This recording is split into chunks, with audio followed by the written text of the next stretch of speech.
చైనాకి భూమిని కోల్పోయిందేమో కాంగ్రెస్ హయాంలో నెహ్రూ ఉన్నప్పుడు.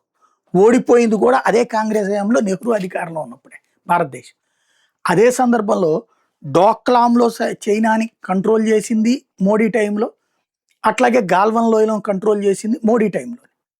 దాంట్లో మేము అనుకున్నట్టుగా ప్రభుత్వం వ్యవహరించలేదని సైన్యం చెప్పొచ్చు, నరవనే చెప్పొచ్చు. మేము చెప్పినట్టుగా చేయలేదని.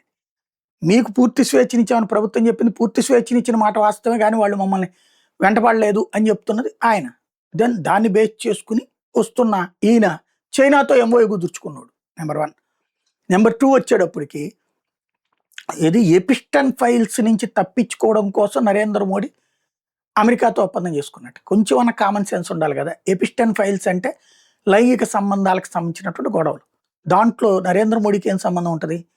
భారతదేశంలో ఒక యువ నాయకుడు అలాగొచ్చాడు అని రాసుంది అందులో. వీళ్ళు పద్మభూషణ్ ఇచ్చినటువంటి మీరా నాయర్ వాళ్ళతో సంబంధాలు పెట్టుకుని ఉందని రాసుంది. అప్పుడు వీళ్ళకి తగలాలి. దానికి మోడీ ఎందుకు చేస్తాడు? ఎపిస్టన్ ఫైల్స్ ఇష్యూని డైవర్ట్ చేయడానికి ట్రంప్ అర్జెంటుగా భారత్తో ఒప్పందానికి దిగొచ్చాడు అని చెప్తే తప్పులేదు.